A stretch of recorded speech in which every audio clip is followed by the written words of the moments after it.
Ալագյազ գյուղում կար երկհարկանի մանկապարտեզ, որտեղ հաճախում էին Հարևան գյուղի, Ալագյազ գյուղի ուրեմն սաները։ 88-ի երկրաշարժից հետո, սակայն, այն փլուզվել է։ 37 տարի անց Ալագյազ բնակավայրը կունենա մանկապարտեզ։ Այն առաջինն է ոչ միայն այս, այլև Ալագյազ խոշորացված համայնքի մյուս 10 բնակավայրերի համար։ Ալագյազն ամենամեծ եզդիական համայնքն է։ Օրինակ, հենց Համանուն գյուղում ապրում են ընդամենը 2 հայ ընտանիք։ Ալագյազ խոշորացված համայնքի Ալագյազ վարչական բնակավայրը ունի մոտ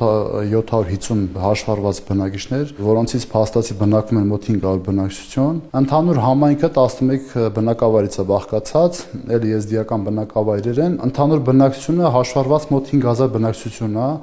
Փաստացի ապրում են մոտ 3500 բնակչություն։ 144 երեխայի համար նախատեսված մանկապարտեզը կառուցելու համար պետական բյուջեից հատկացվել է 861 միլիոն դրամ։ Սակայն մանկապարտեզից բացի Ալագյազում կառուցվել է համայնքային կենտրոն, որը եւս սպասարկելու է ամբողջ համայնքին։ Բնակիչները սպասում են նաեւ մարզադպրոցի կառուցմանը։ Սպորտային կառույց է նաեւ կառուցվելու մարզադպրոց Ռոման եւ Մալխասամյանների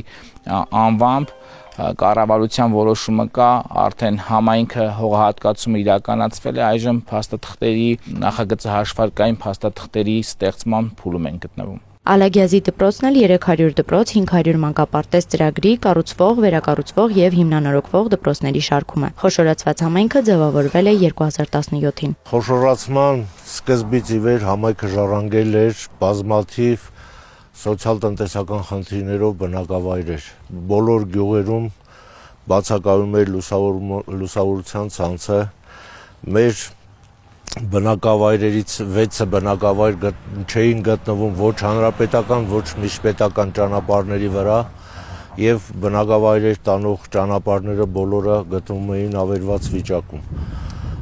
Ջրագծերի խնդիրներ կար, ջրամատակարարման մեծ խնդիրներ կար։ Մեխիթարյանը վստահեցնում է, այժմ խնդիրների մեծ մասը լուծվել է։ 2017-ից ի վեր իրականացրել են 15 սուբվենցիոն ծրագիր, որոնց արժեքը շուրջ 1 միլիարդ 52 միլիոն դրամ է։ Մենք համայնքում 90% արդեն լուծել ենք լուսավորման ցանցի խնդիրը։ Գլխավոր փողոցներն ենք ասֆալտապատել, որոշ բնակավայրերում նաև երկրորդական փողոցները կարողացել ենք